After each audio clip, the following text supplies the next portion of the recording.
Welcome to a journey through history, a tale that unveils the life of Sara Baartman, a woman whose story echoes through time, reminding us of resilience, injustice, and the fight for dignity. In today's world, the quest for a specific body image, including a prominent posterior and larger breasts, persists. However, in Sara Baartman's case, she had a condition called steatopygia, a natural accumulation of fat in the buttocks and thighs, prevalent in some populations, including certain groups in southern Africa, such as the Khoikhoi, to which Baartman belonged. Sara Baartman was born in 1789 at the Gamtoos River, known today as the Eastern Cape in South Africa. A member of the Gonakwa subgroup of the Khoikhoi, she grew up on a colonial farm where her family likely worked as servants. However, tragedy struck early in her life, losing her mother at the age of 2 and her father later to a brutal attack by the San people while driving cattle. During her teenage years, Sara married a Khoikhoi man who was a drummer, and they had a child together who sadly passed away shortly after birth. The pain of loss deepened when her husband was murdered by Dutch colonists in the 1790s. She was sold to a free black trader named Peter Caesars. Her life took a fateful turn as she moved to Cape Town, where she worked as a washerwoman and nursemaid.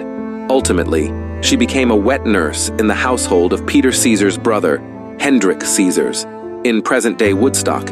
It was during this time that Hendrik Caesars began exhibiting her, exploiting her condition, steatopygia, at the city hospital in exchange for money, with surgeon William Dunlop present.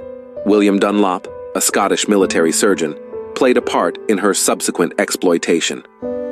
On October 29, 1810, William Dunlop presented Sara with a contract, deceiving her into traveling to Europe to make money by exhibiting herself. She was promised work as a domestic servant, but little did the 21-year-old Sara, unable to read, know that the contract was false on all details.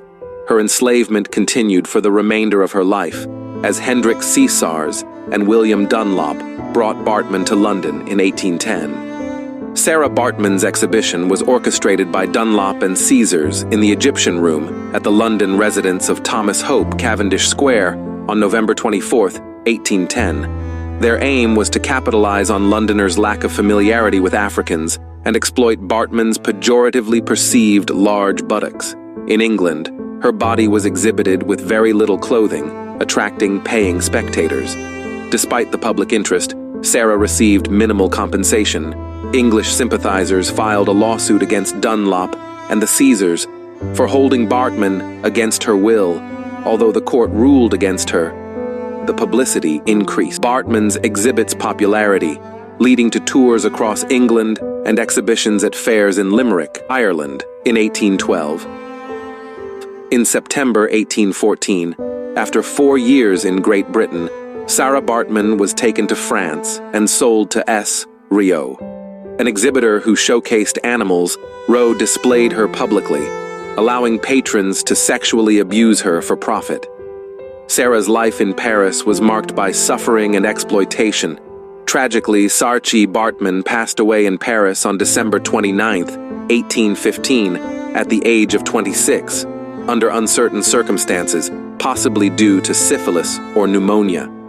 In 1816, French anatomist Henri-Marie Ducrotay de Blainville's dissection notes were published and later republished by Georges Cuvier in 1817. Cuvier, interpreting her remains through racial evolution theories, preserved her brain, genitalia, and skeleton, considering her a unique specimen for scientific study. Her remains were displayed in Muséum d'Histoire Naturelle d'Angers. The exhibit emphasized Sara Baartman's steatopygia, facing criticism for degrading representation. Eventually, the skeleton and body cast were removed from display. Calls for the repatriation of her remains began in the 1940s, gaining momentum in the late 20th century in 1978. A poem titled, "I've Come to Take You Home," by South African poet Diana Ferris, sparked a movement to bring Baartman's remains back to her homeland. Stephen Jay Gould's book, The Mismeasure of Man, in the 1980s, further drew attention to the case. Mansell Upham also contributed to the movement after the African National Congress, ANC, victory in the 1994 South African general election. President Nelson Mandela formally requested France to return Baartman's remains. France acceded in 2002.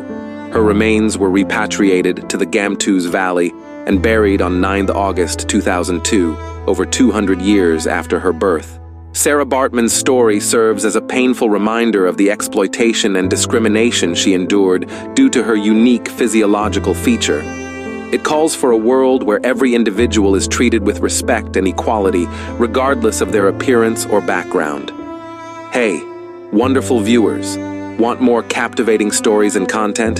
Hit that subscribe button now.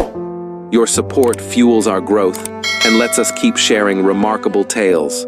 Don't miss out, subscribe today, and be a part of our storytelling family.